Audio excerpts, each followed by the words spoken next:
mengharapkan hasil kebun begitu. Kalau kepar di rumah sebentar dong tanaman di kebun karmana. Betul. Apalagi yang orang-orang yang di dunia bisnis itu mereka sekarang setengah mati juga. Lu mau bisnis ke mana? Kalau lu kayak misalnya orang mau tawarkan barang, lu mau tawarkan barang nih, lu dari rumah ke rumah, lu mau tawarkan barang, orang sudah mau terima karena apa? Orang takut covid tuh, takut berkumpul banyak-banyak, kumpul massa sebentar, kayak ada dari pemerintah datang ke larang ke mana sudah bisa berjalan semua. Iya. Sekarang ke masyarakat tuh kalau bergerak sedikit covid, bilang covid begini orang mau kerja apa semua bos antara nanti kasihan tuh, apalagi orang misalnya dong anak ada banyak kayak dalam satu keluarga dong anak ada 5 begitu, baru semua sekolah, baru ke dan bapaknya ke kerja ke bertani atau kerja apa begitu kan belum penghasilan untuk per bulan kan sudah cukup untuk mencukupi itu. Baru ini semua sekarang di mana ini di media sosial ini sekarang tenar-tenar covid ini, karena covid ini semakin ganas. Baru semua aktivitas ini juga ini sudah dibatasi sesuai dengan ini informasi yang saya dapat ini di berita.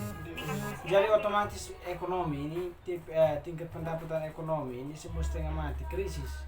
Jadi biaya untuk dalam rumah tangga itu agak juga setengah mati. Jadi otomatis angka kemiskinan ini semakin bertambah, semakin meningkat, naik terus. Mencoba kok Masyarakat tertekan betul yang begini nih.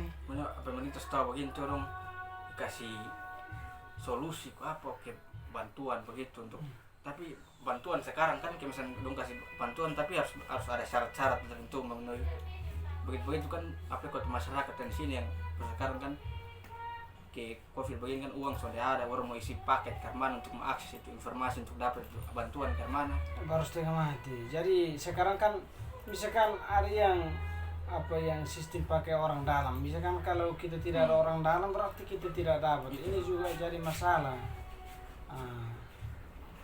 Memang semuanya ketika bergerak seperti itu kan tidak dirasakan, kita tidak dirasakan, tapi memang nyatanya dia tuh terjadi seperti itu juga. Perlahan-lahan tapi kita akan bisa rasakan begitu. Memang kita sudah rasakan satu kali, tapi dia tuh akan merasuk pelan-pelan sampai ketong tuh rasa kalau memang itu tuh bikin susah ketong dalam rumah tangga maupun dunia pendidikan, apalagi ekonomi nih setengah mati ya. Dan juga sekarang nih kayak banyak masyarakat tuh mau perempuan mau laki-laki tuh don tuh kehilangan pekerjaan karena kayak misalnya di dalam satu toko pakaian begitu tuh, satu toko pakaian di dalam itu toko tuh yang kerja tuh kayak misalnya ada 7 orang. Nah 7 orang terus kayak misalnya dia punya gaji tuh 1 orang 1 juta begitu, minimal 1 juta. Terus di dalam itu toko tuh kayak tiap hari nih sonde lari, sonde ada orang yang pergi belanja atau apa karena orang PPKM tau, jadi dong punya pendapatan juga sonde ada. Terus dong tuh sonde bisa dapat uang atau penghasilan untuk mau belanja atau apa, cari pakaian untuk dong punya ini untuk dong pakai. Nah dari situ kan otomatis toko-toko kan sonde ada yang pi, orang sonde ada yang pi, maksudnya pi juga tapi hanya 1 orang begitu. Nah jadi setiap bulan tuh dari dong pendapatan dalam itu toko tuh pendapatan tuh terlalu kurang. Nah untuk mau gaji karyawan yang begitu banyak tuh dong butuh uang yang banyak tuh. Nah dari situ tuh pasti dong kayak rasa dirugikan atau merasa rugi tuh, dong kayak rasa rugi nah ini ketong bayar gaji begini banyak, mendingan ketong kasih bukan kasih pecat atau kasih berhenti sementara sampai mungkin nanti covid tuh berakhir atau kemana baru bisa terima kembali dong untuk kerja. Atau mungkin dong kayak misalnya banyak tapi dong bagi shift supaya jangan memihak, pokoknya jangan memilih, bukan jangan memilih kayak terlalu sayang karyawan yang lain terus yang lain diberhentikan begitu.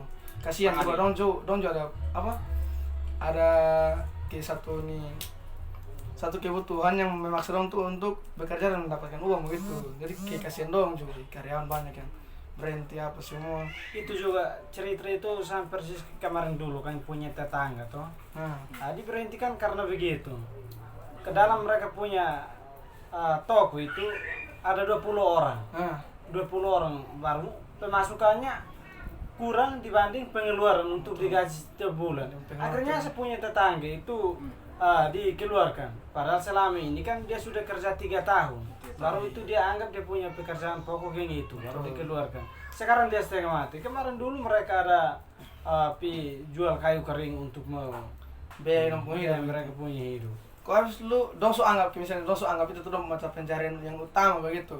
Nah kalau misalnya kaget dong langsung diberhentikan tuh dong mau dapat uang dari mana untuk makan sehari-hari, untuk kebutuhan. Misalnya belum ada anak baik, maka kalau ada anak mau kebutuhan anak sekolah, mau kebutuhan makan minum tiap hari. Baru kebutuhan rumah tangga juga ini. Banyak ya.